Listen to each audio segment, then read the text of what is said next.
quick video, and I am not doing any editing, so I have so much content to edit, and I also have an editor. I just have so much content. So this is gonna be a quick video. You have to monitor your time. You cannot help everybody. You cannot work with everybody. I know when you are new to this business or you don't have a lot of business going on, anything that comes your way, you want to try to make it work.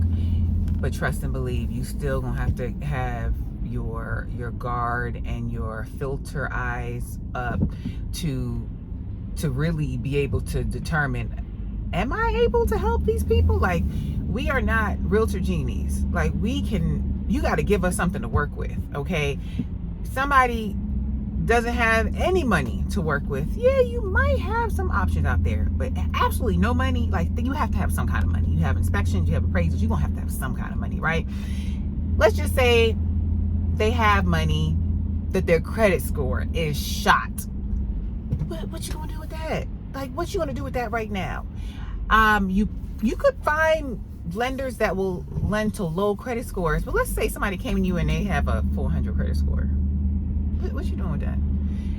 You may be able, I don't know if it exists. I don't know if it existed, but when you're running yourself ragged, before you run yourself ragged, let's say you have somebody that has a 400 credit score and they don't have no money and they need to move by tomorrow. And let's throw on top of it, they're not a joy to work. Like, you just gotta know when to hold them and know when to fold them. You cannot give your energy to everybody. So I had someone call me, a good agent called me, asked me like how I handle clients, buyers that have really low credit scores. Thankfully, I'm in a place where I don't get many of those, but when I did, I would refer them to a lender. And that was a whole thing because, not all lenders even deal with that. They're like, no, you're not approved, and that's it. But I do have a lender now that she will tell them what to do. She spells it out in the email. She copies me on it. Whether they do what she tells them to do, that's another thing. But that's not in your control. That has to be on them. Even if you say, well, I'm going to follow up with them once a week or every 2 weeks, you cannot chase somebody down to better their situation. It's still going to be on them. Option 2 would be to send them to a credit person. And even that, I've tried a couple over the years, and I've never really found a good one to say. I've heard people say they have a good credit person, they send the person to them, and then they get them ready and then they send them back.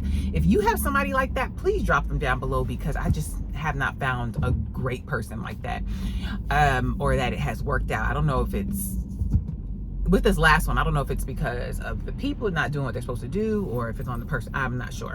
And then the third one, I have heard an agent say that she sends them to NACA, puts them in the NACA portal, and NACA will work with them until they're ready, and then she'll take them from there. So those are only 3 things I could think to tell her. But also, yeah, we're not genies, we're not magic makers. And then also, this person has a pressing situation. Your failure to plan does not constitute an emergency on our part, on my part. So yeah, it was a year span in between their communication. What was that person doing between that year? Now you need to move. What were you doing between the year when we first contacted? Were you working on your credit? Were you saving money? What were you doing? And the last thing, we're gonna laugh at this one, but I had another agent contact me a while ago, and she was like, just want to run something by you. And she was like, she had a family member that had a family member, or a friend that had a family member come in town, and they need to rent. And she was like, I'm trying to search for these properties, but maybe I'm not doing it right.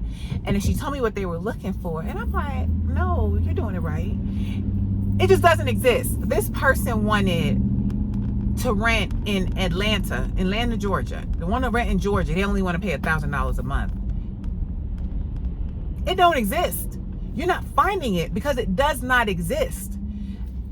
Stop wasting your time. You're wasting your time. And I get it. It's a friend and you want to help them and such and such.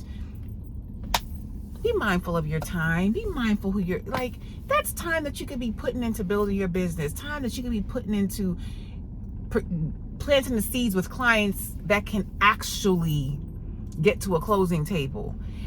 Just keep that in mind. Like I wish we were realtor genies. Like, I know there are people out there on bare budgets that want the champagne house. You know what I mean when I say that. Like, we can't create it. Like, people have to adjust their expectations. And yeah, they got to give us something to work with. So I just wanted to share that. I hope you all are doing well. All right, have a positive, peaceful, and productive day. Please give this video a thumbs up, and I will see you in my next video.